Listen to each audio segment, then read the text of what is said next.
Hi, my name is Monica Quisgard. I am an injury prevention coordinator at the Center for Injury and Violence Prevention at Yale New Haven Hospital. I'm here with Bob Roths, one of the deputy fire marshals for Greenwich Fire, who is also a fellow child passenger safety technician.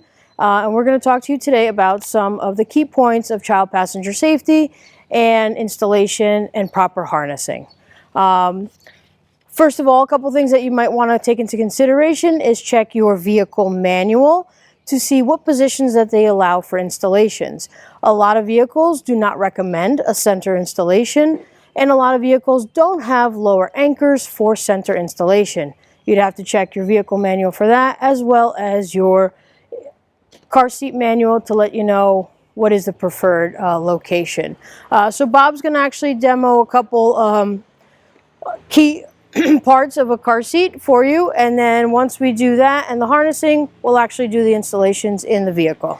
So one of the first things is actually releasing the carrier off of the base itself, and typically it is in the back on most car seats. You just squeeze the button and pull on up. Some do have them underneath here, and some actually have them on the base. Very few, but most of them are in the back. You also want to check for your label, your manufacturer's label that is on all seats as well as the base and any extra bases that you might have. We want to check those for expiration dates, date of manufacturers. One of the things is a lot of car seat manufacturers have, all car seat manufacturers have expiration dates. Some can range anywhere from 6 to almost 12 years. On average, 6 is the default. By federal law now, they are required to put the expiration date either on this label or embossed into the shell of the seat itself. So keep that in mind if you're reusing that seat for other children, or if you're passing it down for a family member who also needs a seat. Very important to check those expiration dates. A couple other things on the base. We have the lower anchor storage area. So these can be clipped either onto the side of the seats. They can be in a compartment like this. This particular one does have it on the side here. So when installing in a vehicle, you can either use the lower anchor or the seat belt. Typically, we never use both, and we'll show you that when we get to the installation parts. You want to pull those out. And the release, typically the release is either a button or a tab. This one happens to be a button, so if he pulls there and pulls out, we got some slack. And always want to give yourself slack when you're installing or taking the seat out. The other thing is Recline Adjuster. Most seats have Recline Adjusters, and this is so that we can maintain the infant close to a 45-degree angle. So on this one, red, squeeze here, foot adjuster comes down, and then you can check your level indicator on the side of the seat to make sure you're within the guidelines. Again, this is this particular model. Some have bubble indicators, some have a little ball, some have a line embossed into the seat. For example, if we did a baseless installation, this would be your line that would be level to the ground. Okay? Clips right in. Okay, carry handle. Most car seat manufacturers now allow the carry handle to be in the upright carry mode. There is also a mode that goes back. This is easier to install the child in, harness them in and out or her out. There's also a stabilizer mode all the way to the back, and it helps the seat from rocking back and forth when you're installing the child in there. Most manufacturers do not want this all the way in the back. It does make it difficult when installing in the vehicle as well. So now, in any locked position is typically what we want. Most will also have somewhere on the labeling what position they prefer. Okay. Now we have some parts of the actual seat itself. So let's remove that for you. We have the crotch buckle, right? Down here, some car seats have 2 or 3 crotch positions. Some have just 1. As your child grows, you will need to move that so you're not reaching out from under them, and that crotch buckle is coming over them. To adjust that, you would just flip the seat over on its side. You would find the little tab right there, just pull it out, feed it through, and rethread it through the other side. When you do that, just ensure that the buckle is properly placed, and then when you feed it back out, it stays nice and flush. Now your harness straps, okay? In this particular car seat, this is a manual rethread. Some car seats, like this one, has an adjustment here, where this one you manually have to adjust them. When do we know it's time to adjust these seats? It depends on your child. Every child's different. As they grow and as they get longer, you want to make sure that these harness straps are at or just below the shoulder straps, okay? So when we put the doll in, let's see.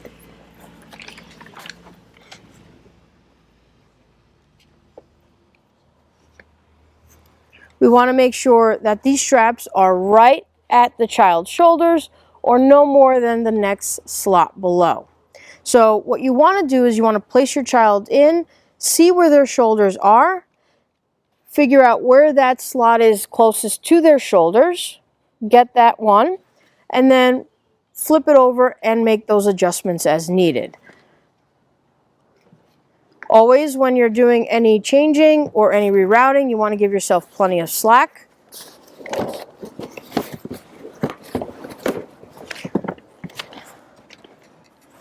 And there's a splitter plate in the back. You just unloop the straps one at a time to ensure that there's no twisting, and you want to reroute them properly through the slots, bring it back in, and now back through the splitter plate.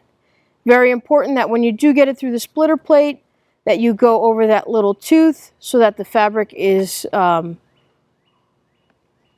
just did it backwards. You did it backwards? So that the fabric is properly secured.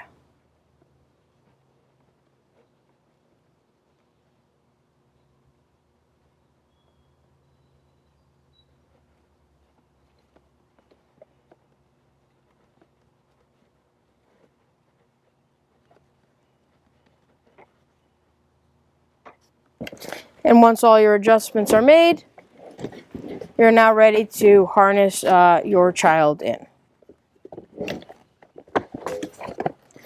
And when we do the harnessing, okay, we want to make sure that these little pads here are all the way to the very back, like shoulder pads. We want to buckle the retainer clip and then buckle into the actual crotch buckle. Now, whether you do the crotch buckle first or the retainer clip first, either one, it doesn't matter as long as your end result is a nice, tight, secure child. Now what we're going to do is pull up on the slack as Bob did. Tighten that down. You might want to slide that retainer plate down so as he's pulling, it's not coming up onto the child's chin. And as you can see, every so often he's checking for tightness. Once you get it nice snug, a little bit more. Nice and snug, okay? You want to move that retainer clip to armpit level. This goes over the sternum, help protecting the internal organs and spreading those crash forces away from those internal organs. All right, so we're going to make sure now that the harness straps are tight with what's called the pinch test.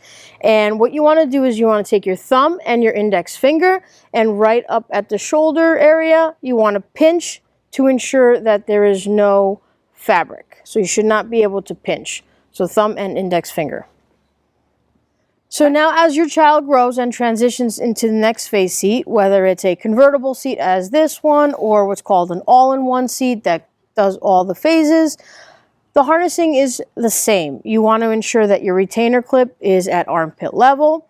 You want to ensure that the crotch buckle is not too far from under. And you also want to do the pinch test, okay? So you want to make sure you're using your thumb and your index fingers to make sure you have that nice tight installation. Retainer clip again, armpit level. This particular manufacturer has what's called the hug system. These help absorb any forces in case of a crash. All right. This one also has what's called a non-rethread. So this particular lever up here, if you squeeze that and you bring it up, you can adjust those straps so they are at or just below the child's shoulders while they're rear facing. Okay.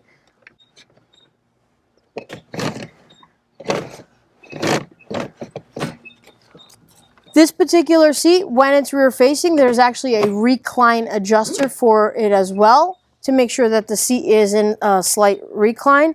So right here in the front, if we were to squeeze that, the seat would recline and provide that angle that we need while the child's rear facing. Same applies, there are lower anchors on this seat or a seatbelt installation, which we can get to that in the next part of the video. Once the child goes forward facing, the difference between the harness straps, when they're rear facing, as we said, at or just the next slot below, when they go forward facing, those crash dynamics change. We want to make sure they're at or just above their shoulders, not too high because we don't want it to ride up on their neck. We want it to offer them adequate protection in a forward crash. Ready, Bob? Ready. All right, so when you get to your vehicle, you want to locate in your car where your lower anchors are. And if you look for a little tab or a little fabric piece, that will indicate directly underneath that your lower anchors are there. Sometimes you might have to kind of move the seat up a little bit in order to feel those. So for a lower anchor installation, we're going to take the anchors out. You want to make sure when you're putting them in, think of a stapler or like a shark.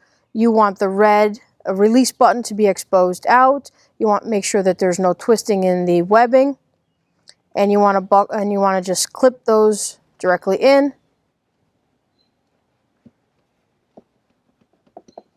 Sometimes you'll hear a click, sometimes you won't, depends on the seat. Clip them both in. And now what you want to do is you want to start at full recline. So bring your recline all the way out and kind of gauge. Some vehicles have a little bit of a dip in their seat for passengers' comfort. You want to make sure you're within the bubble. So this one we can bring down a smidge. And we're going to be right there, apply some pressure to kind of mimic. And now you want to pull down and push those anchors straps nice and tight. So apply pressure right at the top of the seat, down and pull. Now you want to take your non-dominant hand and you want to check at the belt path to make sure the seat doesn't move more than an inch side to side or forward and back. And this is nice and secure. We put the straps where they need to be, and then we check our level again to make sure we are still within the proper guidelines. And now we are ready to place the carrier in with your child, and it just clips right in. You want to make sure that you can pass an adult hand freely between your vehicle seat and your carrier.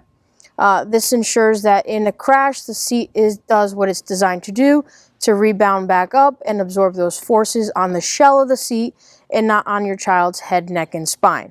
Now, again, leaving the carry handle in the upright position makes it nice and easy to just grab, release the seat off of the base, and clip it into the stroller or go out of the vehicle with it. So if we were to do a seatbelt installation, now you can do one or the other. As I mentioned, typically never both. There's very few manufacturers that allow for both. But a seatbelt installation, you want to find what is called your belt path on the seat. So most seats will have it actually labeled and it'll say belt path. And we run the seatbelt through. You want to make sure that your lower anchors are secured in their compartments or clipped where they need to be so that they don't dangle and can cause injury to someone. So you take your belt and you run your belt through the belt path. You clip it into the proper buckle. Position it properly. We want to make sure, again, that our level is correct for this particular seat. And now you want to take just the shoulder portion and you want to pull that up tight as you apply pressure into the seat. This particular seat has what's called a lock off built into the seat, which is that little red section there. You want to do it on the opposite side when you're installing it with the seat belt using a lock off.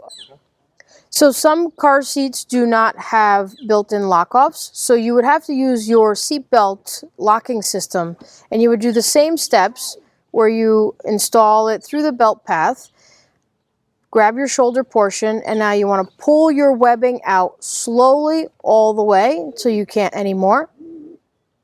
And now as you feed it back in, you'll notice that it starts to lock.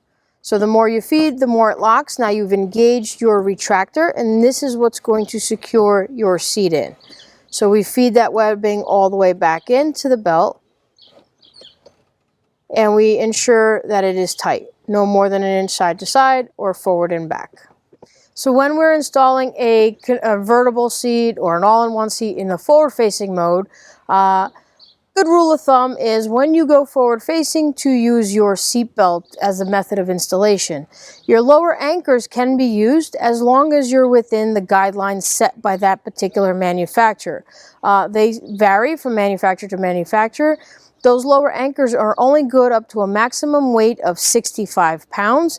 That includes the weight of your seat and the weight of your child combined. When you go forward facing, using a seat belt that's designed to hold a human that is easily 200, 300 plus pounds will have no problem holding a child and a car seat. So seatbelt installation forward facing, we will demo that for you. You're going to find your belt path, your forward facing belt path, and check your labels. Everything is indicated on your labels. This particular one, anything that is green, indicates forward facing. So you're going to take your belt, you're going to pull it out, and you're going to feed it through the back. When you come out on the other end, you just buckle it as you would normally.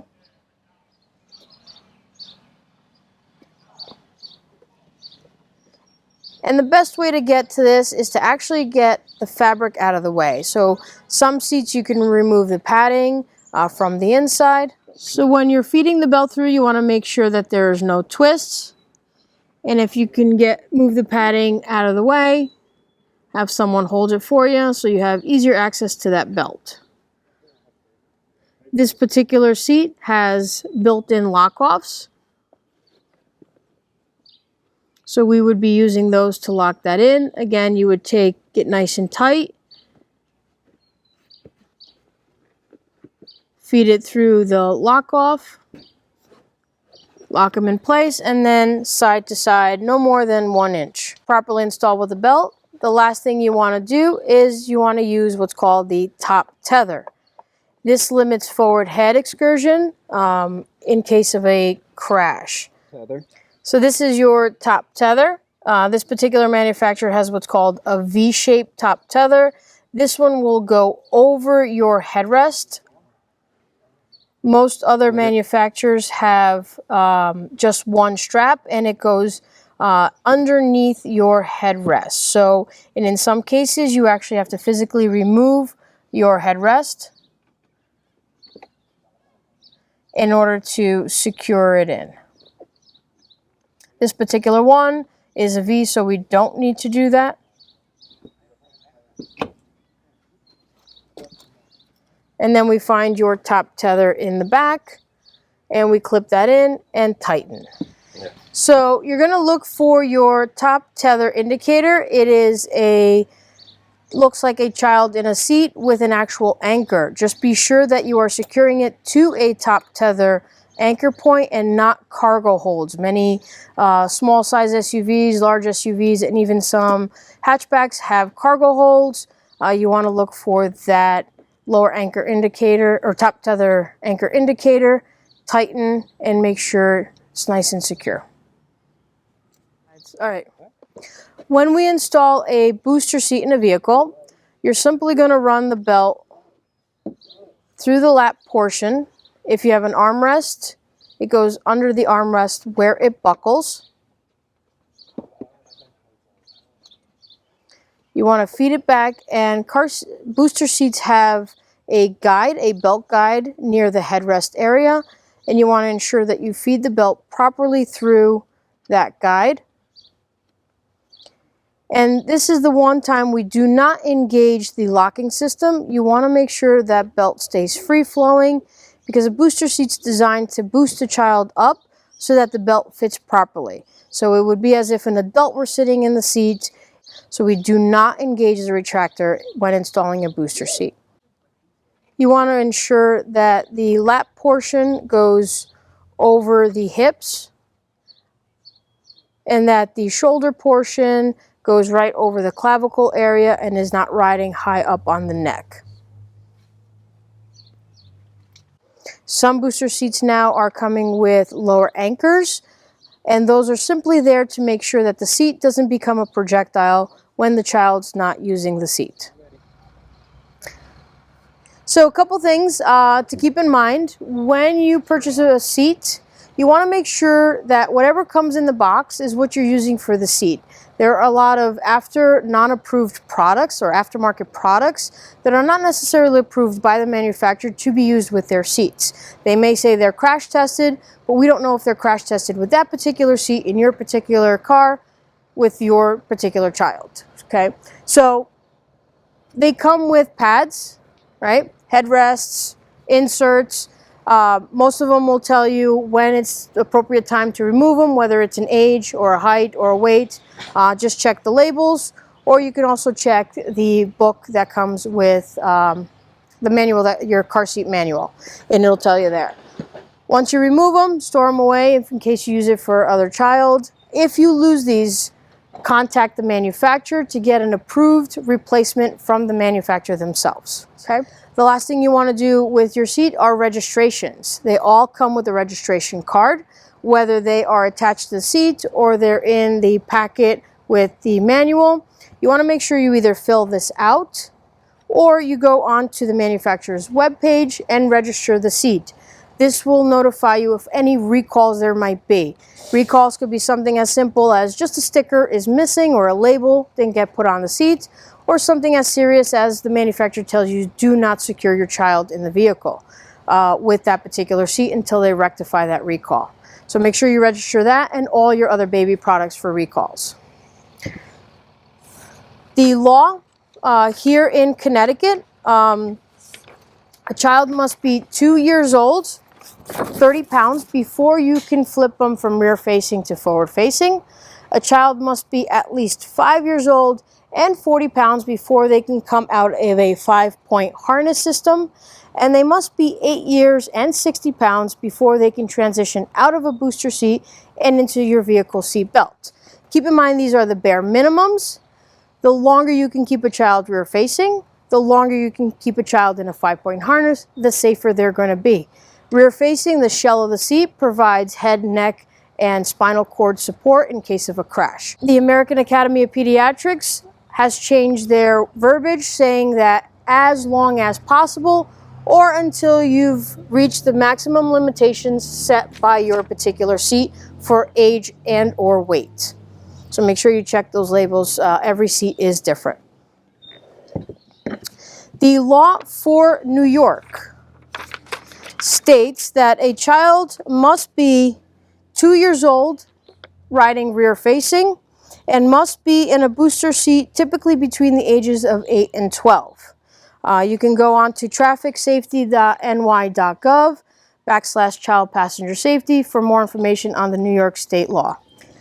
If you need some assistance in searching for a child passenger safety technician in your area, you can reach us at 203-200-KIDS. That's 203-200-5437. We'll be more than happy to set you up for an appointment at one of our fitting stations or refer you to a certified technician in your area.